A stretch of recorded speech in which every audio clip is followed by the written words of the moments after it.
अस्सलाम वालेकुम। उम्मीद करता हूँ आप सब लोग ठीक होंगे। कनाडा का विज़िट वीज़ा, टूरिस्ट वीज़ा 100 में से ऑलमोस्ट 80% लोगों को 179 बी लग के आता है और उनका वीज़ा रिफ्यूज़ हो जाता है। 20% या 10% ऐसे हैं जिनको कनाडा का अप्रूवल्स मिल जाती है।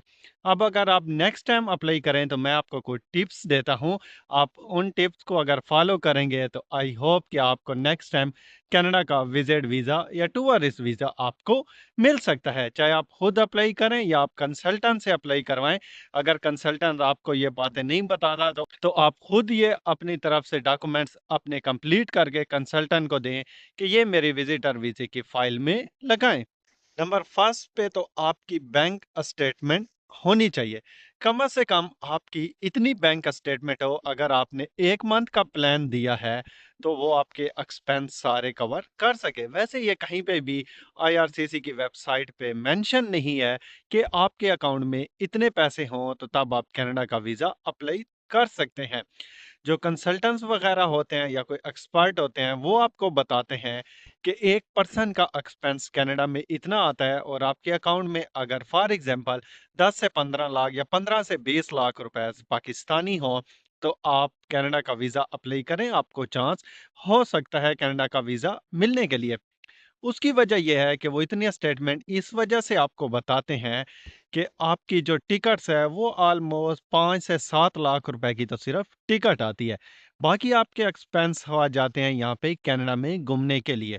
जो आपका टूर प्लान होता है वो उसको कवर करने के लिए होते हैं। अब सेकंड नंबर पे आ जाता है आपके फैमिली टाइज। फैमिली टाइज में अगर आप मैरिड हैं तो आपने अपनी फैमिली का बताना है कि ये मेरी फैमिली है, यहाँ पे रहते हैं, वो आपके फैमिली टाइज में आते हैं।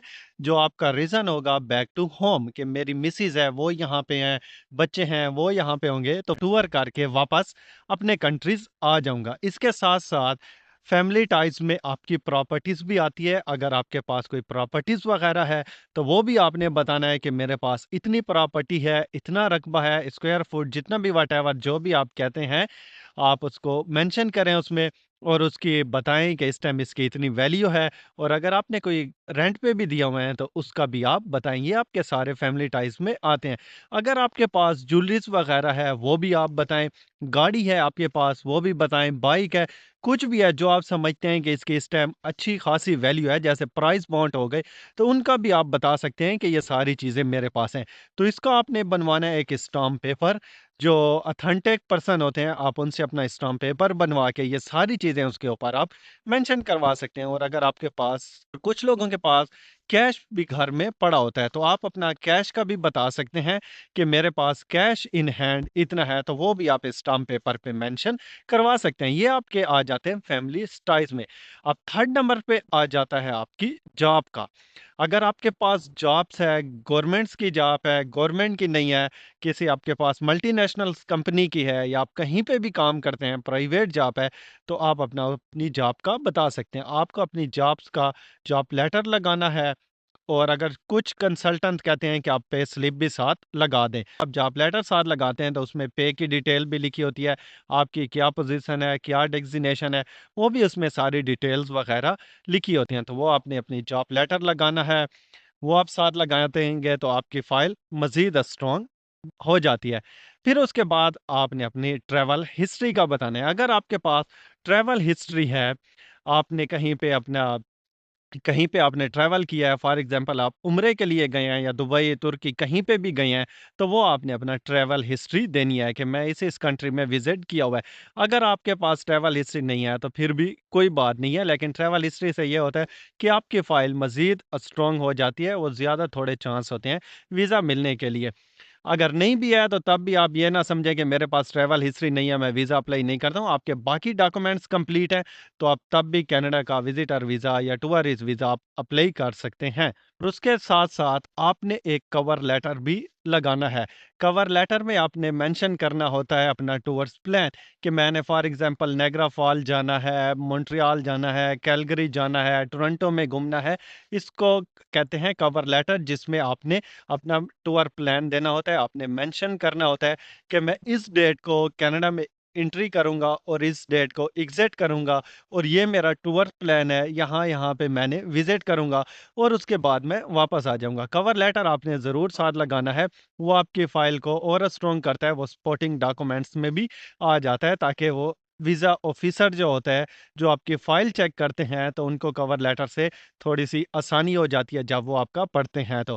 अगर आपने होटल बुकिंग करवाई है, तो वो भी आप साथ लगा सकते हैं। होटल बुकिंग भी ऑप्शन होती है और टिकट जो होती है, वो भी ऑप्शनल होती है कि आपने अपनी टिकट्स वग़ैरह करवाई हुई हैं, वो भी आप बुकिंग करवा के साथ लगा सकते हैं। अदरवाइज़ आप ये ना भी करवाएँ, तो तब भी कोई बात नहीं। अगर आप कनाडा में करवाते हैं, यहाँ पे अपनी होटल बुकिंग करवाते हैं, आप पे कर देते हैं और कुछ होटल्स ऐसे होते हैं, जो 3 डेज़, 2 डेज़ भी पहले और इवन कि 1 डेज़ भी पहले आप कैंसल करें, तो वो आपको फुल रिफंड कर देते हैं। और एक का मैंने बताया हुआ है जिसमें आपको कोई पैसे वगैरह नहीं देने हैं, कोई कार्ड नहीं देना है, कुछ भी नहीं देना है, वो आप मेरे बाकी वीडियोज़ में चेक कर सकते हैं या उसका लिंक भी मैंने डिस्क्रिप्शन में दिया हुआ है, वहाँ पे भी आप चेक कर सकते हैं। आप फ्री ऑफ कॉस्ट अपनी होटल की बुकिंग करवा सकते हैं और वो आप बता सकते हैं कि ये मेरी होटल्स की बुकिंग है। लेकिन ये भी मेक श्योर करना है कि फिर आपने उस जगह का प्लान बताना है, वहाँ पे अपनी घूमने की जगह देखनी है कि ये वहाँ पे घूमने की जगह है, यहाँ पे मैंने विज़िट करना है। क्योंकि हमारा तो यही होता है ना कि जो भी अप्लाई करता है कि एक दफ़ा मुझे कनाडा का वीज़ा मिल जाए, वहाँ पे जाके मैं सेट हो जाऊँगा। वो फिर उसके बाद बाकी उसके पास ऑप्शन होते हैं। कुछ ये होते हैं कि यहाँ पे आके रिफ्यूज़ल कर देते हैं, कुछ ये होते हैं कि उनको वर्क परमिट में कन्वर्ट करते हैं, स्टडी में कन्वर्ट करते हैं, बिज़नेस में कन्वर्ट करते हैं। अगर इनमें नहीं होता है तो वो वापस चले जाते हैं, वापस आके फिर वो अपना इन चीज़ों में स्ट्रगल करते हैं। नहीं हो तो फिर लास्ट ऑप्शन उनके पास रिफ्यूज़ल होता है क्योंकि इस टाइम जो बैक होम के हालात हैं, वो तो पाकिस्तान हो गया, इंडिया, वो तो सबको पता है वहाँ पे इतना बिज़नेस नहीं है, जॉब्स नहीं है, तो सब यही चाह रहे हैं कि हम बाहर जाएँ, अपनी लाइफ़ सेट करें, वहाँ पे अपना फ्यूचर बनाएँ क्योंकि सब भी यही चाहते हैं कि उनका फ्यूचर अच्छा हो। उन एक चीज़ आपने ये भी ध्यान करनी है, जब भी आप कनाडा आएँ, आपको अगर वीज़ा मिल भी जाता है, तो आपने अपनी रिटर्न टिकट ज़रूर करवानी है। जब आप रिटर्न टिकट नहीं करवाएँगे, आप वन वे टिकट कराएँगे, तो एयरपोर्ट पे इमिग्रेशन ऑफ़िसर जो होते हैं, वो आपसे पूछ भी सकते हैं। वो पूछते हैं तो रैंडमली हैं, शायद हो सकता है उसमें एक आप भी आ जाएँ, वो आपसे पूछें और आपके पास वन वे टिकट हो, रिटर्न ना हो, तो फिर उनको शक हो जाएगा कि ये वापस नहीं जाएगा। तो वो आपको वापस भी भेज सकते हैं, लेकिन आप अपनी रिटर्न टिकट करवाएँ, ताकि वो आपको पूछे ना, अगर कुछ क्वेश्चन वगैरह करते हैं, तो आपके पास रिटर्न टिकट होगी। फिर उसके बाद वो आपकी मर्ज़ी, आप वापस जाएँ, कैंसल करवाएँ, यहाँ पे रेफ्यूजी डालना है, असाइलम वगैरह क्लेम करना है, तो उसके लिए भी आपके पास कोई स्ट्रॉन्ग रीज़न होना चाहिए क्योंकि आजकल बहुत ज़्यादा यहाँ पे लोग रेफ्यूजी डाल रहे हैं, असाइलम वगैरह अपना कर रहे हैं, तो वो आपको जब तक आपका स्ट्रॉन्ग रीज़न नहीं होगा, तब तक आपको यहाँ पे रेफ्यूजी असाइलम भी नहीं मिल सकता है। अब ये नहीं कि हर किसी को ये रेफ्यूजी यहाँ पे मिल जाता है, अप्रूव हो जाता है। बहुत सारे लोगों का रेफ्यूजी यहाँ पे कैंसल भी हो जाता है, उनको नहीं भी मिलता है क्योंकि उनका रीज़न स्ट्रॉन्ग नहीं होता है। ये जो मैंने आपको टिप्स बताए हैं कि आप कनाडा का विज़िटर वीज़ा अप्रूव करवा सकते हैं, इन टिप्स पे आप अपना फ़ोकस करें। जब आप देखें कि ये आपके पास कंप्लीट हैं, तो उसके बाद आपको ज़रूर कनाडा का विज़िटर वीज़ा आपको ज़रूर अप्लाई करना चाहिए। और फाइनली अगर आपका यहाँ पे कोई रिलेटिव वगैरह है, कोई फ्रेंड है, अगर उन्होंने आपको इन्विटेशन नहीं भी दिया है किसी वजह से, तो आप उनका मेंशन भी कर सकते हैं कि मैंने इनके पास जाना है, विज़िट करना है, तो वो भी आप अपनी फ़ाइल में उनका बता सकते हैं। लेकिन आपने पहले उनसे कन्फर्म करना है, आपका कोई फ्रेंड है या आपका कोई यहाँ पे रिश्तेदार है, तो कन्फर्म करके फिर उसके बाद आप अपना बता सकते हैं कि मैंने इनके पास भी विज़िट करना है।